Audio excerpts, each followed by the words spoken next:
Nós, de fato, não merecemos aquilo que Deus tem feito por nós, mas a graça de Deus nos proporciona tudo isso. É ou não é? E a graça de Deus é exatamente o que Deus nos concede sem nós merecermos. Só que tem um porém. Tem um teólogo muito famoso, americano, chamado Dallas Willard, e ele diz o seguinte, que a graça de Deus não é ausência de esforço, é ausência de mérito. Então, uma coisa é Deus nos dar aquilo que a gente não merece. Outra coisa é a gente fazer a nossa parte. A parte que nos cabe deve ser feita. Deus, sem dúvida alguma, fará a dele. Quem acredita, diga amém. Amém. Então, os irmãos podem se assentar, esteja à vontade. Eu vou abrir o texto sagrado. João, capítulo 14.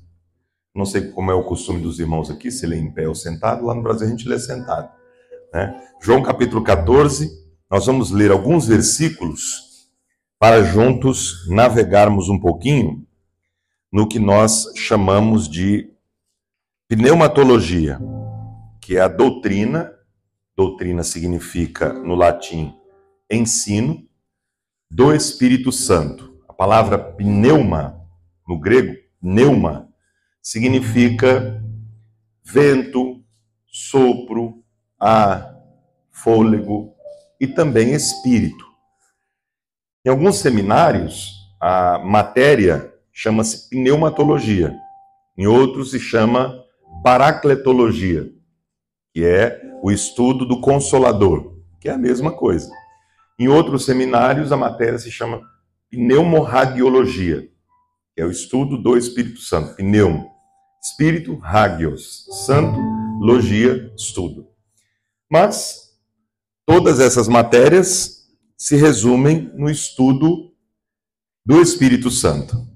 E nós vamos falar um pouquinho sobre isso nesta manhã, e eu tenho certeza absoluta que o Espírito Santo vai nos abençoar muito aqui. Quem acredita, diga amém. Quero agradecer e louvar a Deus pela vida do pastor Otair, sua digna esposa, irmã Joelma, e todos os irmãos que estão aqui fazendo parte deste trabalho. Louvar a Deus pela vida desse servo do Senhor. Pastor Giovanni, todas as vezes que fala do Senhor, fala com muita alegria, sempre produz um elogio, e eu fiquei ansioso em conhecê-lo, né? Você vai gostar muito do pastor Otair. Pastor Otair é uma bênção, um homem de Deus, animado, cheio do Espírito Santo. Falei, então é esse mesmo. Então, quero louvar a Deus pela vida do senhor e pela vida do meu amigo, pastor Giovanni, como ele disse aqui. A gente já se conhece há muitos anos e Deus tem cada vez mais estreitado esses laços, né? E tem nos recebido com muita alegria no seu lar. E eu agradeço, meu amigo, mais uma vez. Vamos ao que interessa, meus irmãos? Quem está animado aí, diga glória a Deus. Então vamos ao texto, porque tem muita coisa para a gente estudar aqui e eu não quero cansá-los. A gente tem um tempo hábil aí, né? Não sei onde está o relógio. Cadê o relógio? Não tem relógio. Não tem relógio aí? Tá, glória. E a igreja boa de pregar é assim, irmão, não tem relógio, né? O pastor disse que eu só posso ir até 3 horas da tarde, então já não tem relógio, então eu vou ficar à vontade, né, pastor? Claro que eu estou brincando, irmão. Vamos lá. Quem achou? João 14, nós vamos ler a partir do versículo 16. Está escrito assim: e eu rogarei ao Pai, isso é Jesus dizendo, e Ele vos dará outro Consolador. Percebam que a palavra Consolador, acredito que na sua tradução, assim como na minha, está com letra maiúscula. Consolador. Para que fique convosco para sempre. Olha que benefício. Olha que privilégio. Consolador, ele não vai passar uma temporada com vocês. Ele não vai passar férias com vocês. Ele vai ficar convosco para sempre. O Espírito da verdade, nele não há mentira. Que o mundo não pode receber. Olha só, o mundo não pode receber o Espírito Santo, mas nós não somos do mundo. Nós estamos no mundo, mas somos do céu. porque não o vê, nem o conhece, mas vós o conheceis, porque habita convosco e estará em vós. Não vos deixarei órfãos, voltarei para vós. Quem pode dizer glória a Jesus por isso? Queridos irmãos, esse texto que nós lemos, indiscutivelmente, é um dos textos mais pujantes quando o assunto é o Consolador, o Espírito Santo. Porque falar do Espírito Santo nos empolga, nos entusiasma, porque nós somos pentecostais.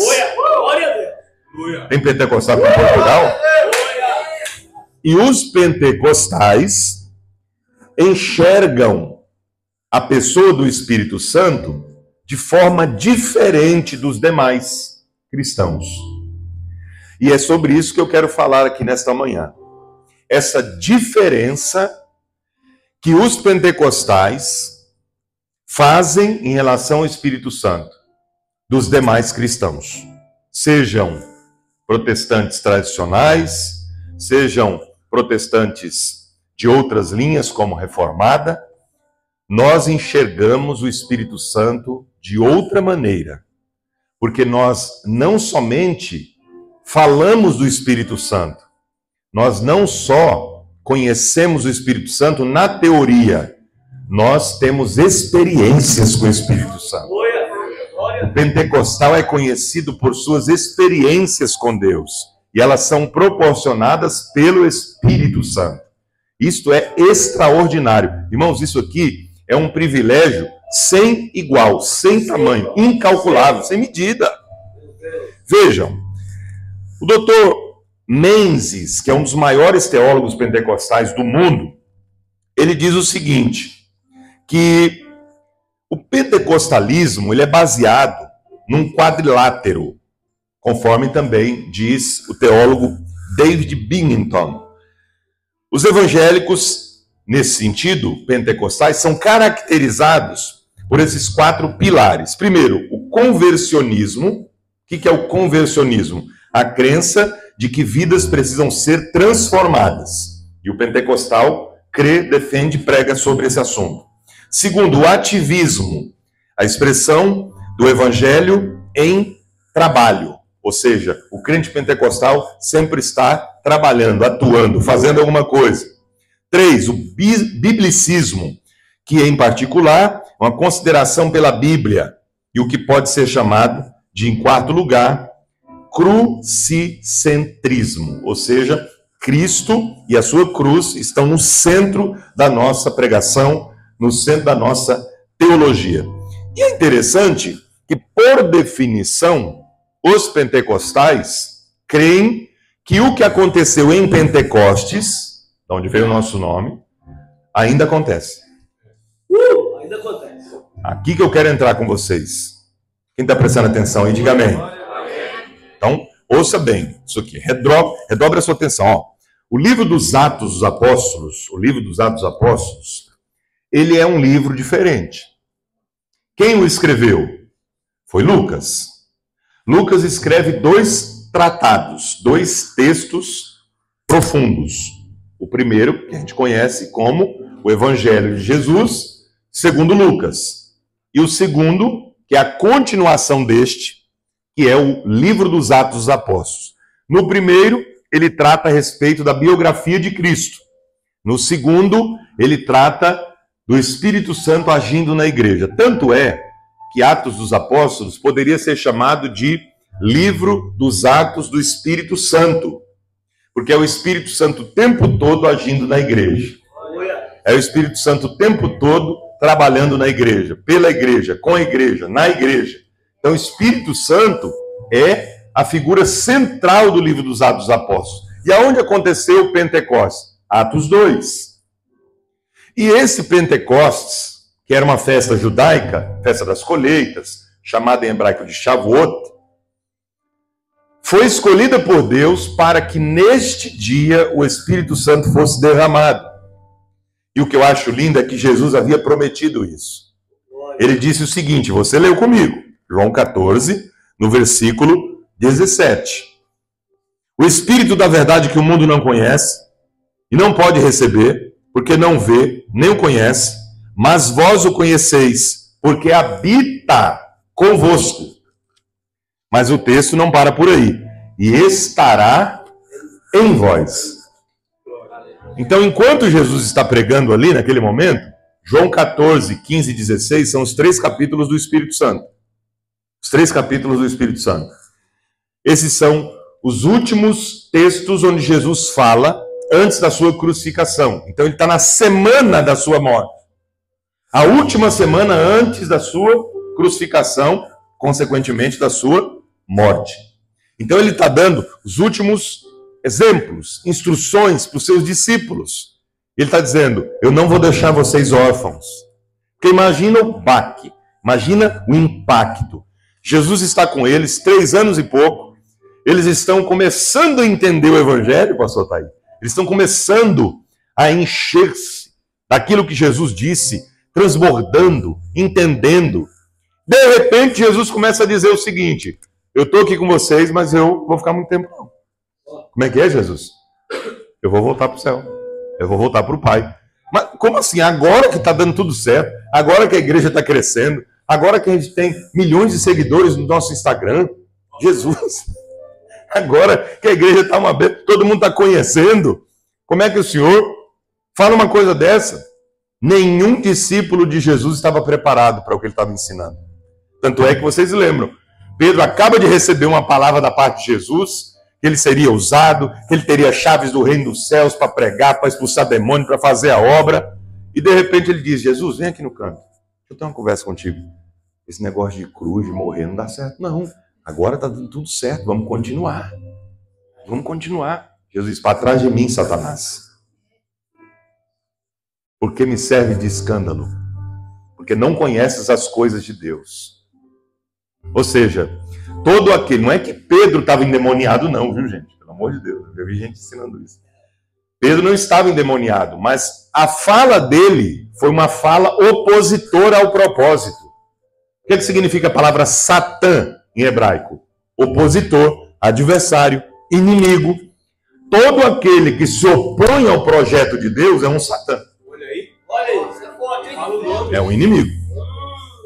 Tanto é que em João capítulo 6, lá pelos versículos 68, 69, Jesus diz assim, eu escolhi 12, estou parafraseando, e desses 12, um de vós é um diabo.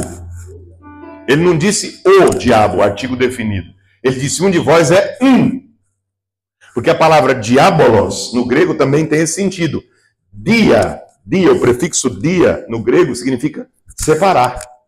Por isso que a gente chama dia de dia, porque separa um período do outro, a noite da claridade. Então, o diabo é aquele que separa. Quem é o diabo que estava ali no meio? Era o Judas. Então, irmão, em todo lugar tem um Judas, tem um diabo. Tem que ficar esperto com eles. Eles existem, estão por aí. Quem está entendendo, diga amém. Agora, o legal é que Jesus diz assim, o Espírito Santo que habita convosco, está com vocês aqui. Naquele momento, está com vocês aqui, convosco. Mas vai ter um tempo que ele não vai estar só convosco. Ah, irmão. Ele vai estar em glória, charada, elemará, sério, caia. Ele vai estar em vós. Agora ele está com. Daqui a pouco ele estará em. Uma coisa é estar com, outra coisa é estar em. Com é próximo, perto, em é dentro. Ele está aí. Ele está aqui. Ele está dentro de nós. Por quê? Quando o Espírito Santo foi derramado em Atos 2, cumpriu-se a promessa de Joel 2:28. E há de ser que nos últimos dias, diz o Senhor, derramarei do meu Espírito sobre toda a carne. Toda a carne. O que significa toda a carne? Todo tipo de gente. Todas as pessoas poderão ter o Espírito Santo. Porque no Antigo Testamento isso era impossível. Quem tinha o Espírito Santo no Antigo Testamento? Quem poderia receber e ter o Espírito Santo em si? Os reis, os profetas, os sacerdotes, alguns juízes, alguns artífices do templo, do tabernáculo. Pouquíssimas pessoas, contadas um dedo da mão. Poucos. Privilegiados. Porém, Joel está dizendo, vai chegar um dia, nos últimos tempos, que o Senhor vai derramar do seu Espírito sobre toda a carne. Aleluia. Vossos filhos, vossas filhas profetizarão. Aleluia. Vossos jovens terão visões. Os idosos terão sonhos. Irmão, olha que coisa extraordinária. Jovem tendo visão. Geralmente quem tem visão é quem é mais maduro, mais velho. Mas o Espírito Santo faz o jovem amadurecer. O jovem crente é diferente. Ele tem visão. Os velhos terão sonhos. Irmãos, cá entre nós, uma pessoa idosa, ela vai ter sonho de quê? Uma pessoa idosa sem o Espírito Santo, o que ela diz? Vou aposentar e passar meus últimos dias aqui, qualquer hora eu vou morrer mesmo. Não, o idoso cheio do Espírito Santo é diferente. Ele está cheio de sonhos. Ele está sempre produzindo, ele está sempre fazendo alguma coisa, ele está sempre projetando, porque o Espírito Santo está na vida dele. Até sobre os servos e sobre as servas derramarei do meu Espírito naquele dia. Está escrito. Servos e servas ali está falando de escravos e escravas. Onde já se viu um escravo ter o privilégio de receber o Espírito Santo? Só que Deus não faz acepção. Não interessa se você é rico ou se você é pobre. Para ter o Espírito Santo, Deus não olha a conta bancária de ninguém. E graças a Deus, senão não estava aqui. Deus, ele trabalha acerca deste assunto de uma forma sobre-humana, sobrenatural. E é por isso, irmãos, que nós glorificamos a Deus por este grande privilégio. É uma honra muito grande ter o Espírito Santo em nós. Agora, ele está convosco, mas vai chegar um momento que ele estará em vós. Porque eu rogarei ao Pai. Meu Jesus, que coisa tremenda. Olha, nesse versículo aqui, o versículo 16, João 14, para quem chegou agora, João 14, 16, um versículo que temos a Trindade estampada explicitamente na Bíblia. Eu, Jesus, o Filho, rogarei ao Pai, já tem duas pessoas ali, e Ele, o Pai, vos enviará o Espírito Santo, a terceira pessoa. E é até interessante a gente destacar isso aqui, pastor Giovanni, que quando a gente fala, quem é o Espírito Santo? A gente pergunta para alguém, quem é o Espírito Santo? Geralmente a resposta é a seguinte, a terceira pessoa da Trindade. Está errado? Não, não está errado. Só que há um problema e um perigo nisso, nessa fala. Porque ela pode nos induzir mentalmente no erro. No raciocínio lógico, a gente pode pecar teologicamente. Pastor, não entendi, foi nada. Então deixa eu te explicar. Sou professor para isso. Para simplificar o que é complexo.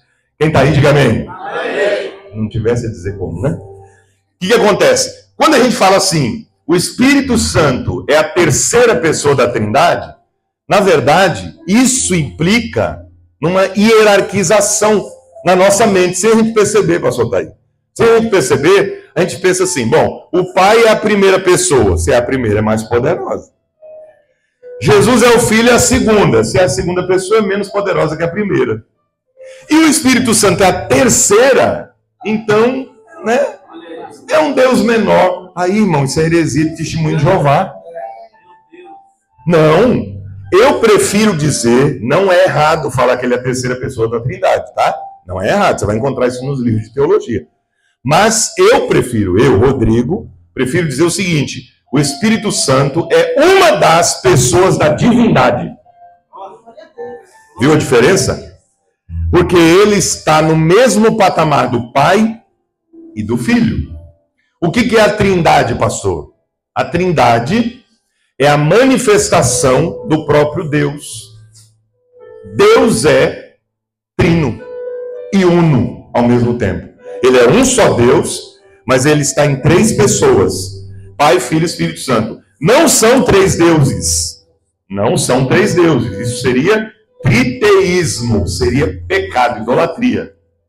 Mas é um só Deus que se manifesta em 3 pessoas: no Pai, no Filho e no Espírito Santo. Agora olha para cá para você entender a Trindade, para nunca mais errar e nunca mais esquecer.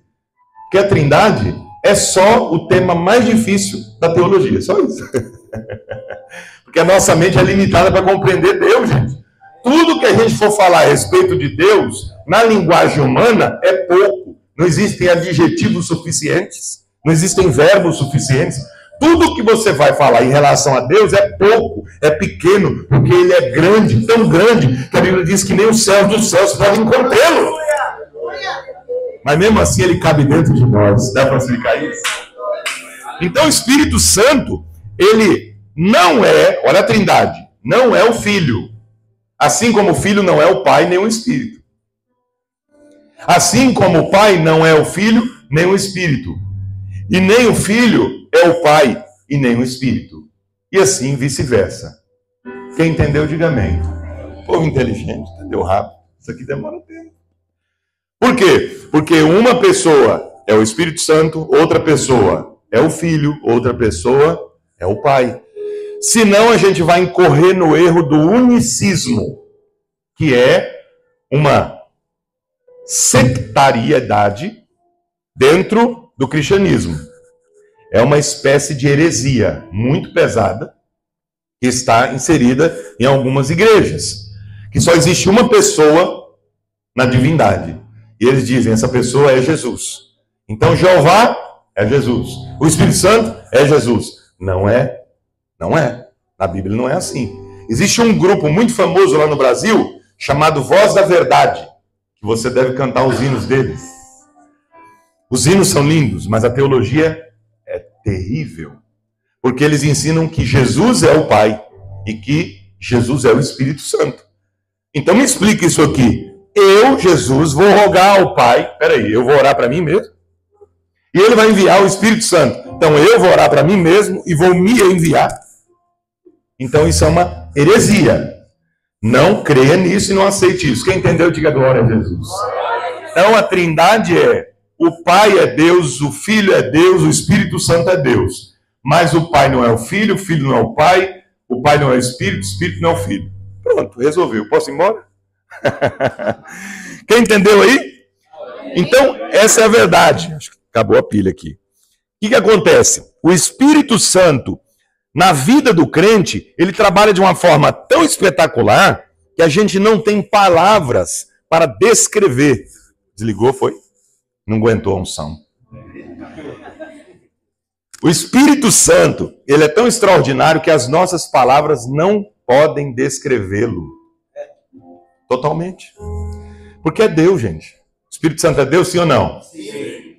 Nós adoramos o Espírito Santo, sim ou não? Sim. A gente diz assim, pastor, eu posso orar direto ao Espírito Santo? Pode, irmão. Ah, mas a Bíblia diz que tem que orar em nome de Jesus. Irmão, o Espírito Santo é Deus. O Pai é Deus. O Filho é Deus. Você está orando a Deus. Claro que o bom é que se faça orando em nome de Jesus ao Pai. Essa é a regra, é o padrão da oração. Mas eu posso orar de várias maneiras. Agora, eu só não posso orar inserindo mais uma pessoa na divindade, como alguns fazem. Quando a pessoa diz assim, ela está orando, está falando assim, aí ela acaba a oração, fala no final da oração, Senhor, eu te peço, em nome do Pai, do Filho e do Espírito Santo. Peraí, quem é essa quarta pessoa? Quem é esse Senhor aí? Preste atenção, Senhor, já tem um Senhor, eu te peço em nome do Pai, do Filho e do Espírito Santo. Então, Pai, Filho e Espírito Santo está aqui, eu estou orando em nome deles. E tem o Senhor lá no céu. Que Senhor é esse, gente? É uma quarta pessoa agora? Não. Pai, eu te peço em nome de Jesus. Envia o Espírito Santo. Aí são 3. Batizar, eu batizo em nome do Pai, do Filho e do Espírito Santo. Porque sou eu quem estou batizando. Agora, se eu estou orando alguém, esse alguém ou é o Pai, ou é o Filho, ou é o Espírito Santo. Agora, se eu digo, eu te peço em nome do Pai, do Filho e do Espírito Santo, peraí, eu estou orando em nome dos três, e tem um outro quarto lá em cima, uma quarta pessoa? Não, é um só Deus, mas em três pessoas divididas. Quem entendeu, diga glória a Jesus. É só para esclarecer, tá? Porque para falar do Espírito Santo não dá para falar sem falar da Trindade. É Deus. Mas é impossível entender Deus completamente. A gente entende Deus de acordo com a Bíblia. O que a gente pode entender sobre Deus? O que está escrito. O que está escrito na Bíblia é o que nós podemos absorver a respeito dele. Tem uma história interessante, pastor Thaí, pastor Giovanni, e irmãos que nos acompanham, sobre Agostinho, que foi um dos maiores teólogos de todos os tempos. Diz a história que Agostinho estava escrevendo aquele livro sobre a Trindade, que é um baita de um livro, um dos melhores que existe sobre o assunto. E ele estava meio cansado e foi andar na praia, para espairecer a mente. Ele está andando pela praia, quando ele avistou de longe, tinha um menino. E esse menino estava com um balde na mão, e ele ia lá na praia, pegava a água, voltava para a areia e jogava dentro de um buraco. Fazia isso várias e várias repetidas vezes. Pegava água no mar e jogava dentro do buraco. Aí Agostinho se aproximou e disse, ô meu filho, tudo bem? Ele disse, tudo bem. O que você está fazendo? Ele disse, eu estou transportando o mar para dentro desse buraco. Aí ele começou a rir. Ô meu filho, me desculpa, mas o que você está fazendo é impossível. Como é que você vai transportar o mar para dentro do buraco? Olha o tamanho do mar, olha o tamanho do buraco. Aí ele olhou e reconheceu Agostinho e falou, o senhor não é o teólogo Agostinho? Sou eu mesmo. Oh, muito prazer. Eu ouço muito falar do senhor. Fiquei sabendo que o senhor está escrevendo um grande livro sobre Deus. Ele disse, estou. É verdade. Você está sabendo bem. Ele disse, então nós estamos na mesma situação. Entendeu? Foi, como assim, meu filho? Mesma situação, não tem nada a ver minha vida com a sua? Falou, tem sim. Porque assim como eu não posso transportar o mar para dentro do buraco, o senhor não pode colocar Deus num livro. Porque Deus é inalcançável na nossa limitação mental e intelectual. Então, o que a gente pode saber sobre Deus é o que está na Bíblia. O que está na Bíblia eu posso saber, porque é só ler, entender, pela iluminação do Espírito Santo. Porque a Bíblia é o único livro do mundo. Todas as vezes que você lê na presença do autor, que é o Espírito Santo. Só tem um autor da Bíblia. Mas, pastor, eu ouvi falar que são 40. Não, são 40 escritores. Autor é só um, que é o Espírito Santo, que conduziu os 40 escritores para falar exatamente o que ele queria. Então, essa é a realidade. O Espírito Santo é uma das pessoas da divindade. E quando nós pentecostais falamos sobre o Espírito Santo, falamos de outra maneira, diferente dos demais.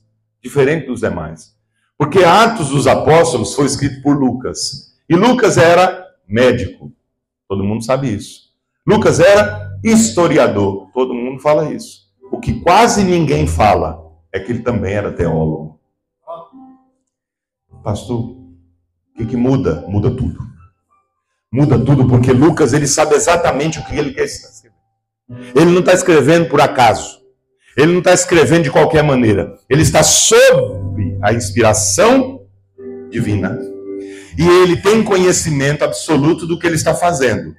Tanto o texto de Lucas quanto Atos dos Apóstolos, ambos foram escritos por ele, já falamos sobre isso, tem totais retoques teológicos. Isso faz toda a diferença. Sabe por quê? Porque se ele fosse só historiador, a gente ia ler Atos dos Apóstolos como os não pentecostais leem. Eu aprendi assim. Meu primeiro curso de teologia, os meus professores não eram pentecostais. Sabe o que eles ensinaram? Eles ensinaram o seguinte: livro de Atos dos Apóstolos é um livro histórico. Se é um livro histórico, tudo que aconteceu, aconteceu e não acontece mais, é passado. Está entendendo agora como muda? Só que eu sou pentecostal, e o pentecostal não lê Atos como livro histórico apenas, lê o livro de Atos como livro teológico.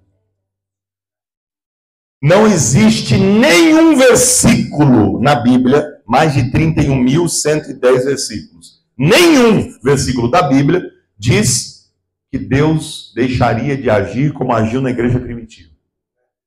Nenhum versículo diz que os dons cessariam quando a Bíblia fosse totalmente escrita, o livro do Apocalipse fosse terminado. Nenhum versículo. Nenhum. Aqueles que nós chamamos teologicamente de cessacionistas, quem são os crentes cessacionistas? São aqueles que creem que os dons cessaram no primeiro século. Então lá por volta do ano 100, Apocalipse foi escrito, acabou. Agora já tem a Bíblia, não precisa mais de dom. Ninguém mais precisa falar em línguas. Ninguém mais é usado em dom de profecia. Não tem mais dom de interpretação. Conversa do diabo. Senão, o que a gente vê nos nossos cultos? O livro de Atos não é um livro do passado, é um livro do presente. Aleluia. As experiências que os crentes tiveram naquela época, nós também temos hoje.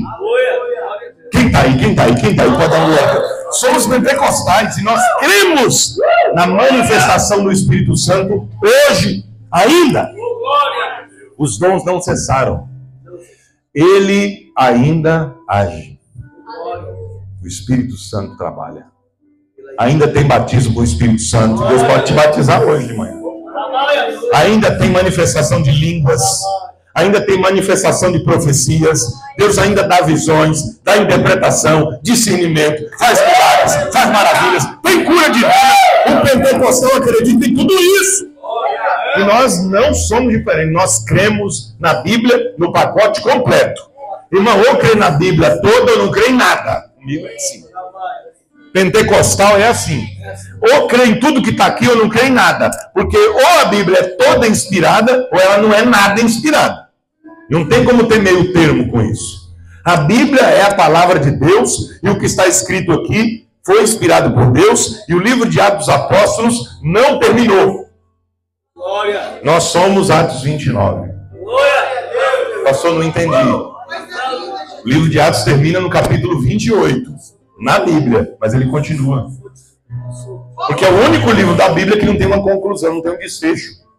Lucas não falou assim, portanto, fechamos esse livro, tá? Não. Portanto, eu quero terminar aqui saudando os irmãos, como Paulo fazia, agradecendo a minha oportunidade em nome de Jesus. Não. Por quê? Porque Atos ainda está em ação. Nós somos a igreja de Atos 29.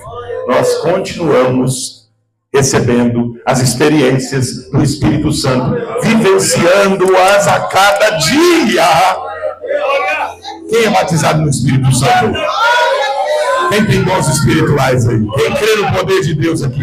Quem crê nas curas divinas, manifestação? Isso é ser pentecostal. A igreja pentecostal era diferente. Era diferente de todas as outras. Porque as outras, né? Total respeito, tenho vários amigos de outras igrejas, são crentes, vão para o céu, vão, só que eles perdem.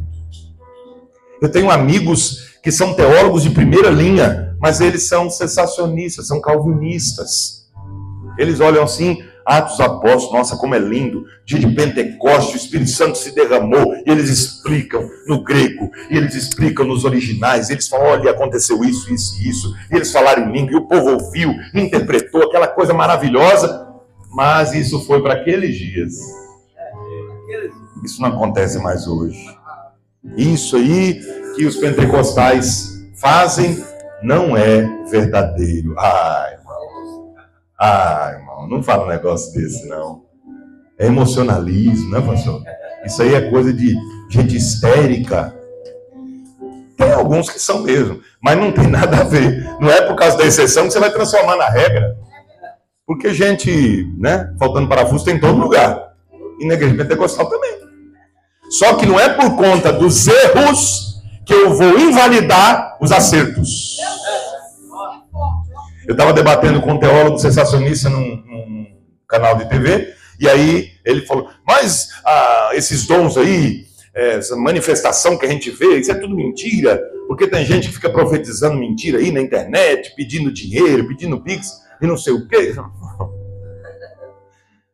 Aí eu falei, então quer dizer que você julga e faz o critério de alguma coisa de acordo com as exceções e não com as regras? Esses que fazem isso são de fato falsos profetas, são mentirosos. E nada tem a ver com o verdadeiro pentecostalismo clássico, que é o que nós vivenciamos, que é o que nós acreditamos, o verdadeiro Pentecostes bíblico. Agora você está trazendo a exceção e transformando em regra. Não, pegue a regra e veja, é conforme a Bíblia. Vá num culto pentecostal clássico, você não vai ver nada disso. Você vai ver gente cheia de Deus, manifestando os dons espirituais, com ordem e com decência. É assim ou não é?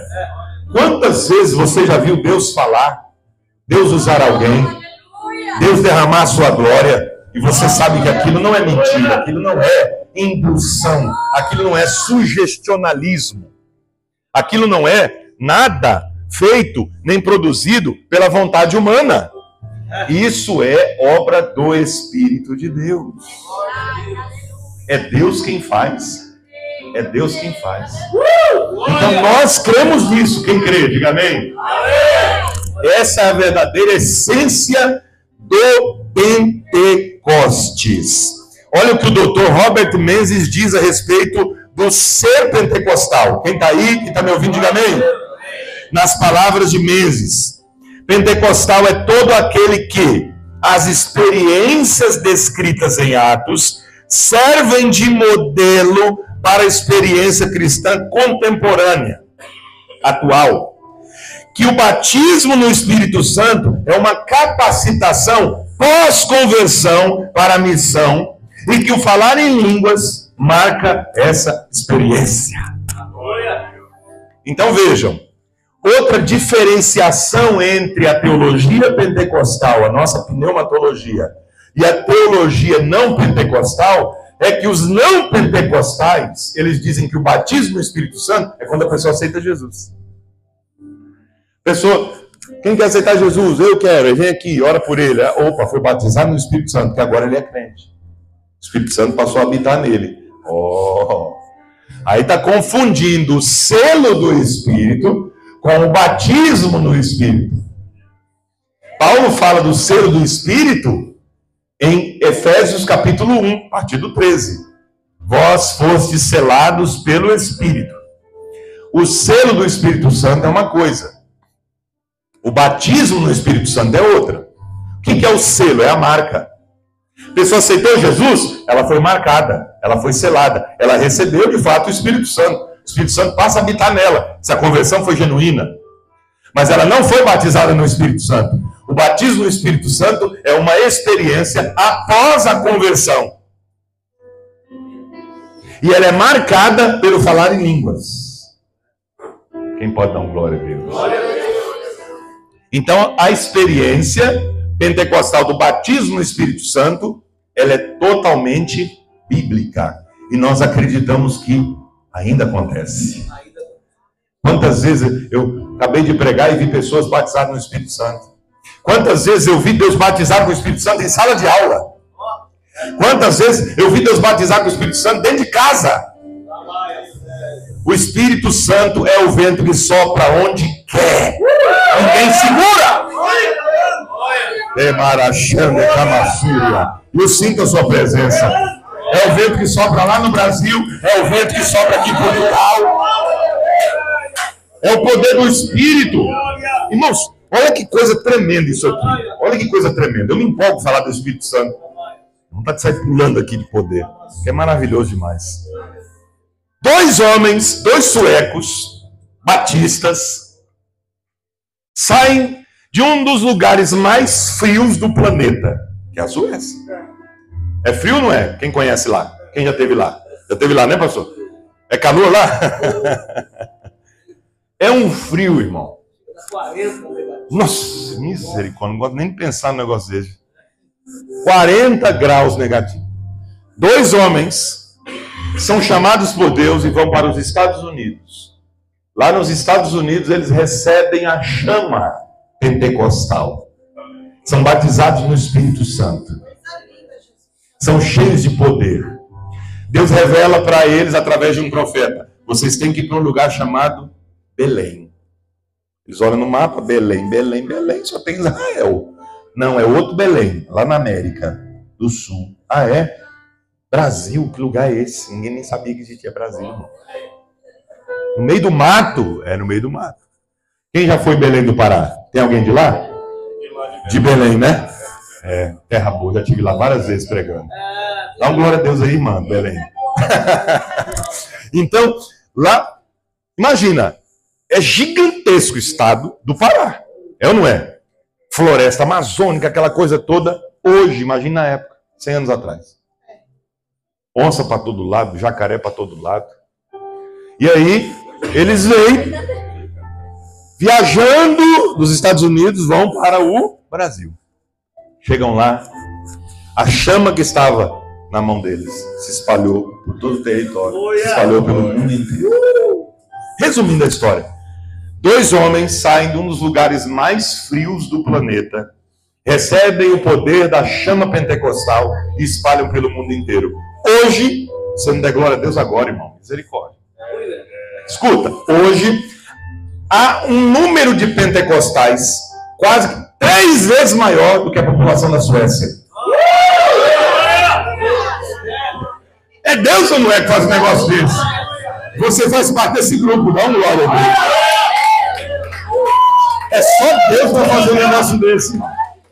Então o Espírito Santo usa coisas improváveis para fazer coisas extraordinárias. Coisas simples para fazer coisas sobrenaturais. Deus não precisa de nada e de ninguém para fazer o que Ele quer. Sabe o que Deus conta? Com gente disponível. Quem quer ser usado por Deus? São esses que Deus vai usar. Quem quer ser usado por Deus? São esses que Deus vai utilizar. Basta querer, porque o Espírito Santo está à disposição para qualquer pessoa. Filhos, filhas, servos, servas, jovens, idosos. Não tem preconceito, não tem faixa etária. Ah, pastor, mas eu já estou numa idade, eu acho que Deus não vai me usar mais. Ah, pastor, eu acho que eu estou numa idade ainda muito jovem. Deus... Que isso? Deus usa criança, Deus usa jovem, Deus usa adolescente, Deus usa adulto, Deus usa idoso, Deus usa quem quer ser usado. Quem quer ser usado por Deus aí? Então, prepare-se para ser. Coisa linda é quando Deus age. Na igreja pentecostal é assim. A gente sabe como vai começar o culto, mas não sabe como é que vai terminar. É ou não é? Quantas vezes eu, como pastor, dirigindo o trabalho, sabia como ia começar, mas não sabia como ia terminar. Eu sabia que eu ia começar cantando um hino aqui, outro ali, tá? Agora, como ia terminar, eu não sabia. Eu estava dirigindo um culto, e aí comecei cantando o hino da harpa, como a gente faz lá no Brasil, cantar o hino da harpa, tal. Cantou um, cantou o segundo. E, irmãos, a presença de Deus veio de maneira tremenda. E Deus falou comigo: vou batizar com o Espírito Santo hoje, culto de domingo. Passou da igreja. Porque uma coisa é você vir de fora, né? E orar, irmãos, Deus vai batizar com o Espírito Santo. Se não batizar, você vai embora, ninguém nunca mais te vê a cobrar. Agora, se você não passou da igreja, os irmãos ficaram assim. Irmãos, Deus acabou de falar para mim que vai batizar com o Espírito Santo aqui essa noite. Amém? Os irmãos, amém. Uns creem, outros não, né? Fica meio assim. Será? E se não? O pastor vai ficar meio, né? Falei, presbítero, fulano, vem aqui. Continua dirigindo o culto que eu vou orar. Eu ajoelhei e comecei a orar no púlpito. Aí ele foi e deu oportunidade para minha esposa, que era extremamente tímida na época. Eu estava orando para Deus tirar aquela timidez dela, batizá-la com o Espírito Santo, renová-la. Eu não falei nada, ele foi e deu oportunidade para ela. Ela veio bem tímida, cantou um hino. Quando ela cantou um hino, a glória de Deus tomou conta da casa. Ela desceu. Quando ela desceu, eu levantei da oração e o Espírito Santo falou: coloca a mão sobre ela que eu vou batizá-la agora. Eu falei: agora sim, mas eu não tenho outra pessoa não, né? Eu sou o marido. Não é você que está orando por ela? Então vai lá. Ah, irmão, eu coloquei a mão sobre... Quando eu coloquei a mão sobre ela, eu nem cheguei a falar receba. Ela já recebeu e começou a falar em línguas. Ah, irmão, aí foi batismo para cá, batismo para lá, gente sendo cheia do poder e a presença de Deus sendo manifesta e a glória do Senhor sendo derramada e o Espírito Santo se manifestando. Aí vão dizer para mim que isso é o quê? Invenção da minha cabeça? A gente, preste atenção, a igreja pentecostal, ela é uma igreja que crê nas experiências. Mas ela não se baseia nelas, se baseia na Bíblia. Vocês estão entendendo o mistério? Olha a diferença. Porque nós somos atacados pelos não pentecostais. O pastor Giovanni sabe disso, o pastor está aí. Os obreiros aqui, os irmãos que estudam a Bíblia, sabem? Nós somos atacados porque eles dizem assim: ah, mas vocês pentecostais, vocês não se baseiam na Bíblia, se baseiam nas experiências de vocês. Vocês têm as experiências e têm aquilo como verdade absoluta. E não pode. A Bíblia é a regra de fé. Quem foi que ensinou esse negócio? Não. Nós temos experiências porque está na Bíblia. E porque está na Bíblia, nós cremos nas nossas experiências. Não é o contrário. Não é porque eu tenho experiência que eu creio no que está na Bíblia. Eu creio no que está na Bíblia. Por isso que eu tenho experiência. Quem entendeu isso? As experiências pentecostais, elas acontecem porque a Bíblia fala sobre elas. Porque senão, nós de fato nos basearíamos nas nossas próprias experiências. E não é isso que a Bíblia nos ensina. A Bíblia ensina a gente a crer no que está escrito. E porque cremos no que está escrito, nós podemos também vivenciar isso. Porque eu creio no batismo com o Espírito Santo? Porque está escrito na Bíblia. Porque eu creio que hoje Deus usa pessoas em outras línguas? Porque está na Bíblia. Porque eu creio que o batismo com o Espírito Santo é evidenciado física e inicialmente pelas línguas estranhas? Porque está na Bíblia. Porque eu creio que o Espírito Santo pode agir na igreja através dos dons de curar? Porque está na Bíblia. Não é porque eu vi alguém fazer que eu acredito. Está na Bíblia, por isso eu creio quando alguém faz. A ordem é invertida. Eu não posso fazer o contrário. Ah, Deus falou comigo que é para fazer assim, assim, assim. Mas tem base na Bíblia, irmão? Não, não tem. Deus falou para mim só. Aí fica complicado. Aí, porque você está fazendo da sua experiência uma doutrina. Deus falou que a partir de hoje é para todo mundo se vestir só com essa cor. Mas, irmão, como assim? Não, essa igreja, todo mundo, Deus falou para mim, todo mundo tem que se vestir só com essa cor. Mas aonde está escrito isso na Bíblia? Não está na Bíblia. Mas tem algum caso na Bíblia que isso aconteceu? Não. Então, irmão, isso é coisa da sua cabeça. Me perdoe. Mente nervosa. Tem que tomar uns remedinhos. Agora, o que está na Bíblia e ponto final. E eu creio. Se a Bíblia diz que Deus usa pessoas nos dons de profetizar, eu creio. Está na Bíblia. Quem crê?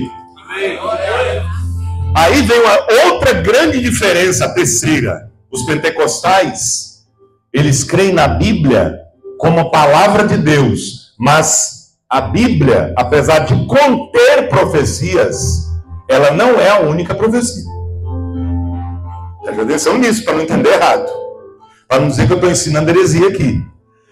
Quem ensina que a Bíblia é a profecia e que não tem profecia hoje, são os sensacionistas, os calvinistas, os reformados, os tradicionais. Eles dizem, não, a Bíblia é a profecia maior, a pregação da palavra de Deus. Esse negócio de gente profetizando, falando em nome de Deus, isso não existe mais hoje. Mentira do diabo. A Bíblia é a palavra de Deus? É. A Bíblia tem profecias? Tem. É uma palavra profética? É uma palavra profética. Mas não é o dom de profetizar. Os dons de profetizar, ou o dom de profetizar, depende do texto, é uma coisa. A Bíblia sendo pregada é outra. Quem está entendendo? A palavra de Deus é para a nossa salvação. A profecia é para a nossa exortação, consolação e edificação. Ao falar em línguas, eu edifico a mim mesmo. Vamos ler esse texto?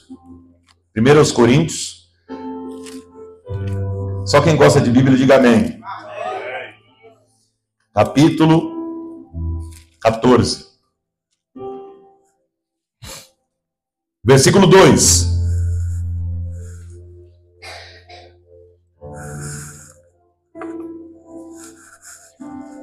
1 Coríntios 14, versículo 2. Porque o que fala em línguas, em outras traduções, porque o que fala em língua estranha, em outra tradução, porque o que fala em língua desconhecida, não fala aos, cadê os crentes com a Bíblia? Não fala aos, senão a, porque ninguém o, e em espírito fala de, pronto. Eu estava numa livraria, aí um teólogo calvinista me abordou, disse, você é o pastor Rodrigo? Sou eu mesmo. Aí você é pentecostal, né? Eu falei, sou, graças a Deus. E ele falou assim, com ar de desprezo, sabe? Você é pentecostal, né? Como quem diz, você é um cidadão de segunda classe? Eu disse, sou, meu irmão, graças a Deus. Por quê? Tem algum problema? Não, porque vocês acham que falar em línguas é aquilo que acontece na igreja de vocês. Não é. Na Bíblia, falar em línguas é falar em outros idiomas pelo Espírito Santo. Eu creio que uma pessoa pode falar em línguas, ele até era mais crente que a maioria lá, mas é em línguas idiomáticas, línguas de nações, porque é o que está na Bíblia. Lá em Atos, eles falaram em outros idiomas e o povo entendeu.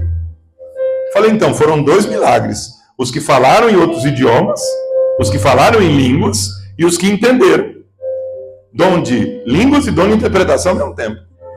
Não, porque não é assim. Eu falei, então abre aí em 1 Coríntios 14, versículo 2, e me explica se isso aí é língua de país. Não, porque o que fala em línguas estranhas não fala aos homens, mas a Deus. Porque ninguém é ninguém, irmão. Nem ele mesmo que está falando está entendendo. Ninguém o entende. Porque em espírito fala de mistérios. O que é mistério? Algo que eu não sei. Mistério é mistério, né, pastor? E aí ele estava querendo forçar o texto para dizer o seguinte, que essas línguas são línguas de nações. Mas também pode acontecer. Quem fala em línguas pelo Espírito Santo pode falar numa língua que ele nunca estudou. Pastor presidente lá do Espírito Santo, da Assembleia de Deus, ele foi pregar na África, se eu não me engano, no Senegal, e lá os irmãos falam em francês. E ele nunca tinha estudado francês na vida, nunca tinha falado francês na história da vida dele. Quando ele chegou lá, Deus o encheu e ele começou a pregar em francês. Hoje, até hoje, ele fala fluentemente. Tá vivo, cara. Vai lá perguntar para ele como é que ele fala em francês, para ver se ele consegue explicar. Eu não sei, eu só sei que eu falo. Eu estava lendo uma revista, Novo Convertido, e estava lá na capa da revista, Dom do Pentecostes. Falei, que negócio é esse, Dom do Pentecostes? Testemunho do missionário fulano de tal. Aí fui lá ler. Aí ele contando que estava em casa, cansado, deitou, foi dormir, pastores. Foi dormir, e quando ele estava dormindo, ele sonhou. E ele sonhou que estava num país árabe, pregando em árabe. E ele falava fluentemente, ele no sonho estava entendendo tudo. O que ele falava e o que ele ouvia. Ele acordou no Brasil. Achou aquilo estranho, né? Foi contar para a esposa. Meu amor, eu tive um sonho tão espiritual hoje, uma bênção tremenda. Eu estou até aqui com vontade de pular de alegria. Eu sonhei que eu estava num país árabe, pregando em árabe para aquele povo, e eu entendia tudo que eu falava, e tudo que eles falavam eu também entendia. Aí ela, como que era esse árabe? Aí ele começou a falar, quando ele começou a falar, ele começou a entender. Aí ele falou, eu estou entendendo o que eu estou falando. Aí ela, como assim? E ele começou a falar, e quanto mais ele falava, mais ele entendia, quanto mais ele entendia, mais ele falava. Resumindo a história, ele recebeu mais de 10 idiomas de Deus. Foi fazer missões nos países árabes. Aleluia, Deus. Você acredita nisso, irmão? Você não acredita, você não é pentecostal. Porque nós somos pentecostais e cremos. O falar em línguas, tanto pode ser em línguas espirituais, que ninguém entende, como podem ser línguas em variedades. Por isso que a Bíblia diz variedades de línguas. Eu vou dizer um negócio aqui para vocês, que vocês merecem. Quem quer ouvir, diga amém. Há uma diferença entre língua como sinal e língua como dom. Os maiores teólogos pentecostais já explicaram isso para nós. Roger Strongbad, William Menzies, Gutierrez Siqueira, tantos outros. Eles dizem o seguinte: uma pessoa pode falar em línguas como um sinal. Jesus disse: esses sinais seguirão aos que creem. Em meu nome. Em meu nome expulsarão demônios, falarão novas línguas, porão as mãos sobre o enfermo e tal. Em meu nome, como um sinal. Esses sinais seguirão aos que? Crente não fica correndo atrás de sinais. Crente pentecostal não fica buscando sinal.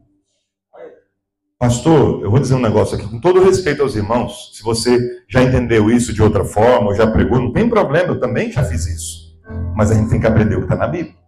Quem gosta de aprender, diga amém. Na Bíblia, todas as vezes que alguém pede um sinal é porque é incrédulo.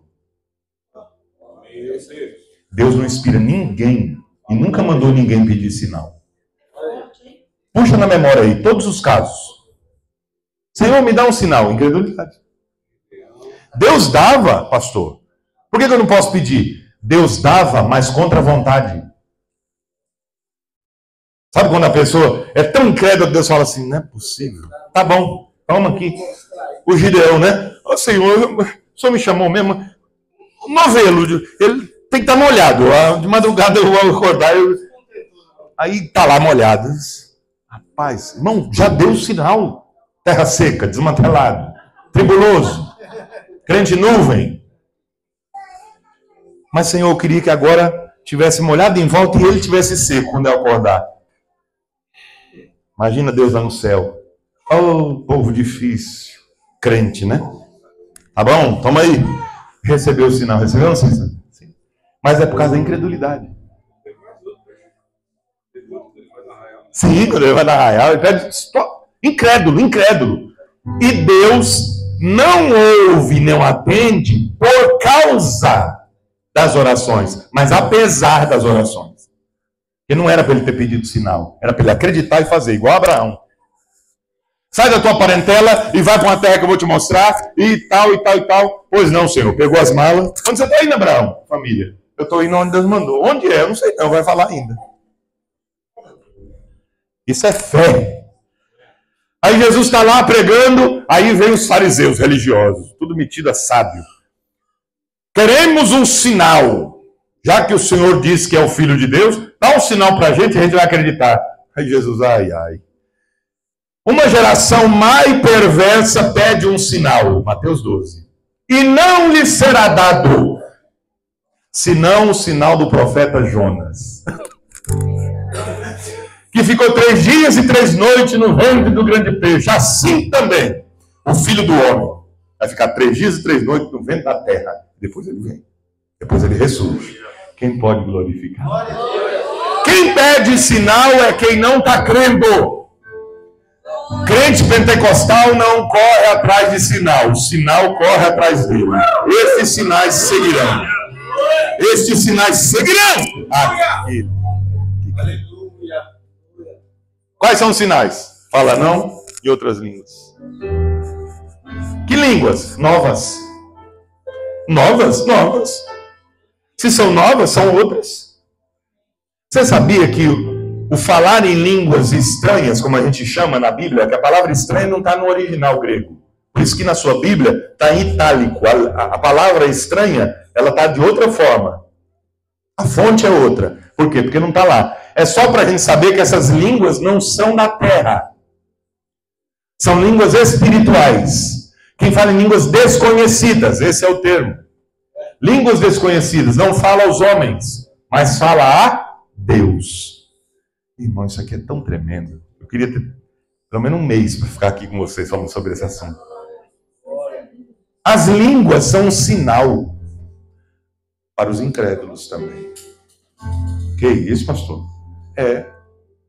Não é para você correr atrás do sinal. Quem corre atrás do sinal é incrédulo. Mas as línguas também são um sinal de Deus para quem é incrédulo. Pastor, o que é isso? Vamos ler. Versículo 22. Abre a Bíblia aí, irmão. Pelo amor de Deus, vai anotando isso aí, porque isso aqui é precioso mais que ouro. Mais que ouro, cadê a Bíblia? De sorte que as línguas são um sinal para os fiéis ou infiéis? De sorte que as línguas são um sinal, não para os fiéis, mas para os infiéis. E a profecia não é sinal para os infiéis, mas para os fiéis. Se, pois, toda a igreja se congregar num lugar e todos falarem línguas estranhas e entrarem indoutos ou infiéis, não dirão porventura que estáis loucos? Mas se todos profetizarem e algum indouto ou infiel entrar, de todos é convencido, de todos é julgado. Pastor, não entendi, foi nada agora. Então eu vou te explicar.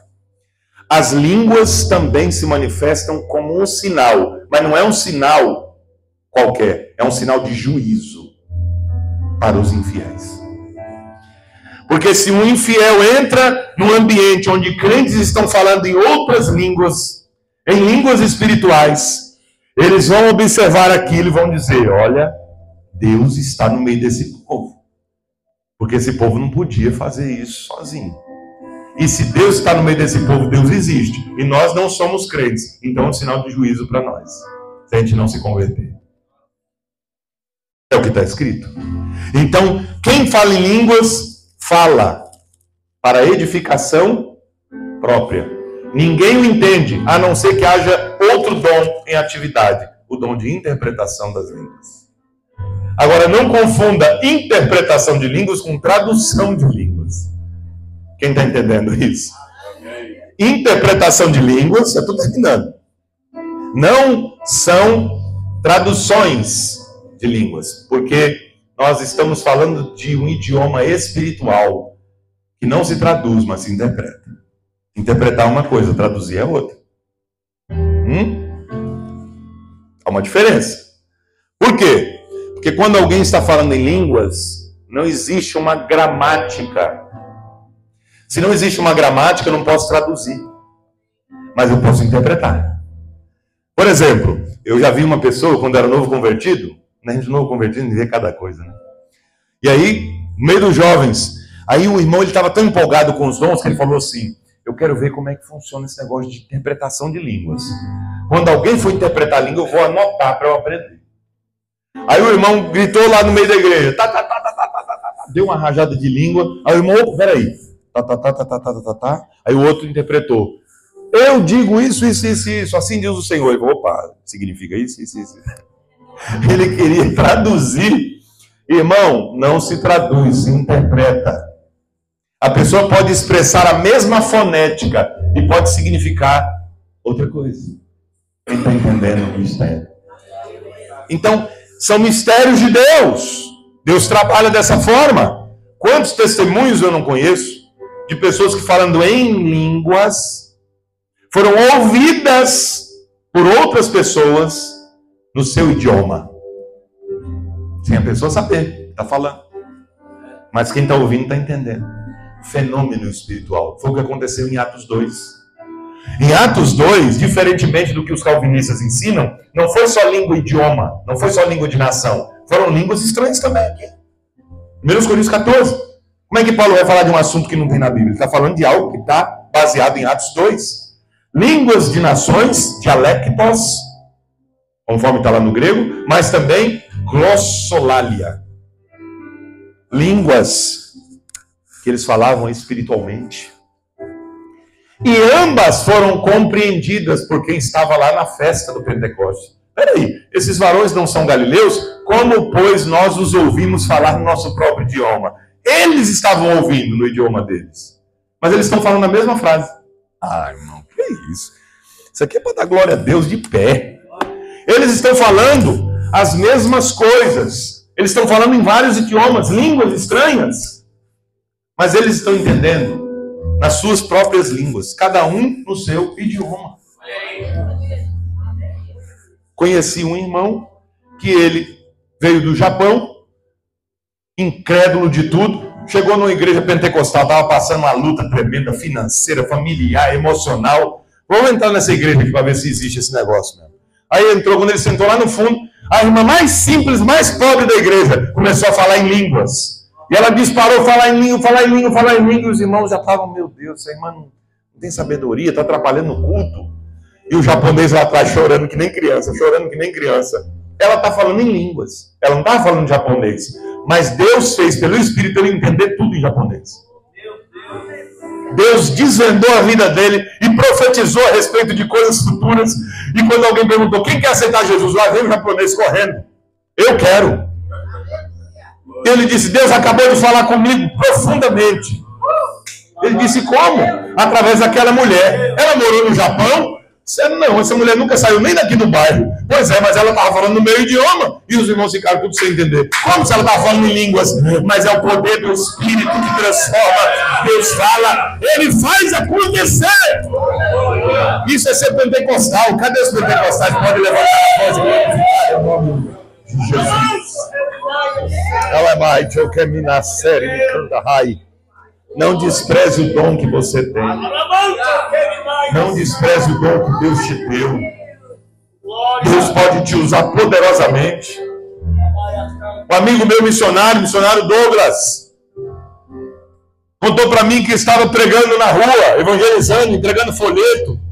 E de repente ele se deparou com 2 mormons americanos. Tinham acabado de chegar dos Estados Unidos ao Brasil.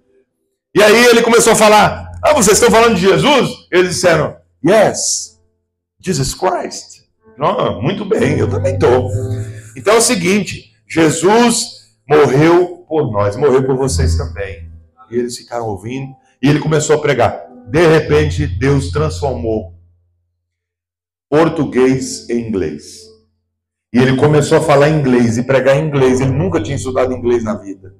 E ele evangelizou os mormons em inglês. E ele disse em inglês, vocês querem aceitar esse Jesus que eu prego? Eles disseram, queremos. Jesus faz, é assim. Isso é ser pentecostal e na essência. Não basta dizer assim, eu sou pentecostal, mas você crê em profecia? Você crê que uma pessoa pode falar em línguas, idiomas celestiais? Eu acho que... Então você não é pentecostal, irmão. Pentecostal, ele crê. E ele experimenta. Ele crê e ele experimenta. Esse seminário é pentecostal. É um ensino bíblico, mas é pentecostal. Por que ele é pentecostal? Porque ele é diferente. Eu não sou pentecostal apenas porque eu li. Eu li, criei e experimentei. E eu vivo essa experiência todos os dias da minha vida. Eu falo em línguas. Glória a Deus. Eu creio no poder de Deus. Eu creio em profecia. Eu profetizo também quando Deus manda. Eu interpreto línguas também quando Deus dá. Por quê? Porque eu creio. Eu creio. Porque a base é crer. Se eu não creio, irmão, eu estou fazendo o que aqui? Perdendo meu tempo? Eu creio. E como Deus tem falado conosco? Eu não tenho. Deus fala conosco através da pregação? Fala. Deus fala conosco às vezes através dos hinos? Fala. Deus fala conosco às vezes através de uma criança? Fala. Mas Deus também fala através dos dons. Deus fala através da profecia. Quem fala em línguas, versículo 2, fala a Deus e não aos homens, ninguém o entende, mas ele está falando em espírito de mistérios. Agora olha o versículo 3. Quem profetiza aos homens. Mas o que profetiza fala aos homens. Para quê? Para 3 coisas. Pastor, como é que eu sei que uma profecia é de Deus ou não é de Deus?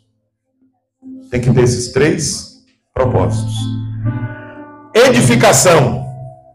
Segundo, exortação. Terceiro, consolação. Edificar. O que é edificar? Levantar. Como é que você edifica uma casa? Para baixo ou para cima? Para cima. Você recebe uma palavra profética e você é erguido por Deus. Exortação. O que é exortação? Exortar é animar. Não é o que muita gente pensa. Pensa que é apausentar, né? Bater. O pastor hoje estava bravo, ele estava com uma mensagem de exortação. Não, exortar é animar. É só ler no dicionário, qualquer um. Exortar é animar, reativar a alegria, o ânimo. E por último, consolação. Consolo. Consolo. Latim, consolo. Solo é chão. Você recebe a palavra profética e você recebe o chão de volta. Sabe quando a pessoa está perdida, não sabe para onde vai, não sabe onde pisar? Aí vem a palavra profética e direciona. Consolo. Aleluia. E conforta. Aleluia.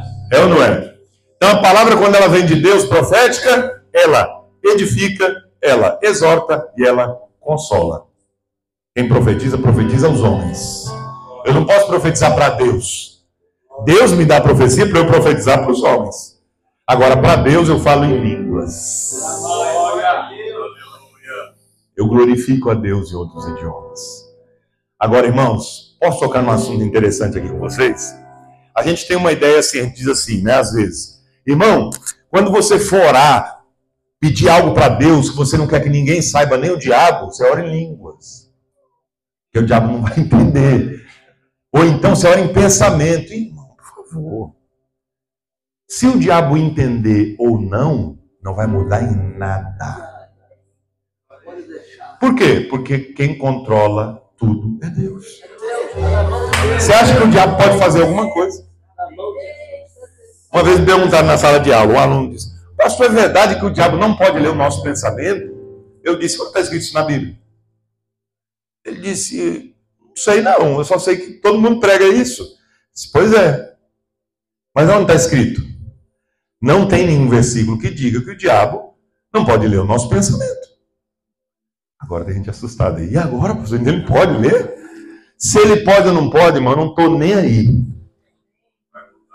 Vai mudar nada. Porque quem comanda tudo é Deus. A Bíblia diz que ele não é onisciente. Ele não pode saber todas as coisas ao mesmo tempo, do passado, presente e futuro. Só Deus é onisciente. Mas ler pensamento, tem gente que consegue ler. Você acha que o diabo não consegue? Se o cara for muito especializado na área, ele consegue ler o seu pensamento. Pastor, literalmente? Sim. Neurolinguística, neurociência, psicanálise, tudo isso, irmão, se você estudar mesmo, você lê uma pessoa ao olhar para ela, o comportamento dela, o corpo dela está falando, né? Não é isso, pastor? Eu consigo ler muita gente. Você olha para a pessoa e você identifica muita coisa ali. Só na roupa dela, do jeito dela se vestir, do jeito dela falar, do jeito dela se comportar. É ou não é? O diabo, irmão, ele nasceu muito antes de nós. Ele conheceu o primeiro ser humano. Ele sabe como a gente se comporta, ele sabe como a gente pensa. Eu não estou dizendo que ele vai ler todos os pensamentos minuciosamente, mas ele só de olhar, ele sabe o que ele está pensando. Pastor, e agora? O que eu faço? Eu oro em pensamento, eu oro em língua, o que eu faço? Ore do jeito que você quiser, pode gritar, Satanás vai ouvir, vai querer impedir e não pode. Vamos parar com essa conversa. Já pode saber, pode não saber, pode ler o pensamento, pode não. Deus está no comando. Porque se o diabo pudesse fazer o que ele quer, ninguém estava aqui hoje, muito menos eu. Então são tantos mitos, né?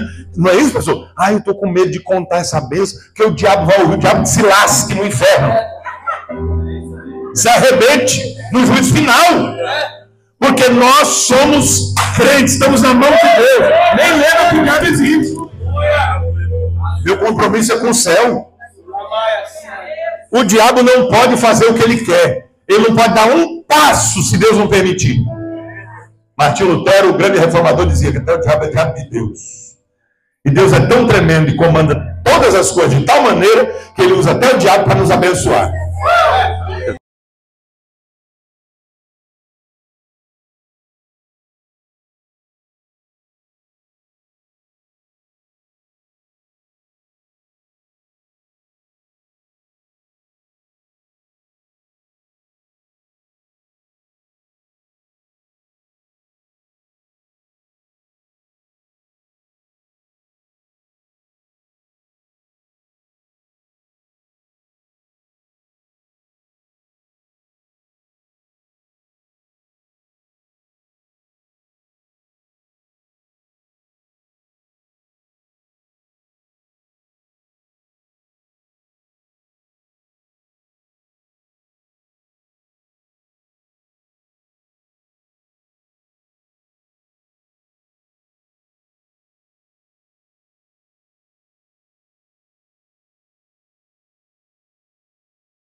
musicoterapia.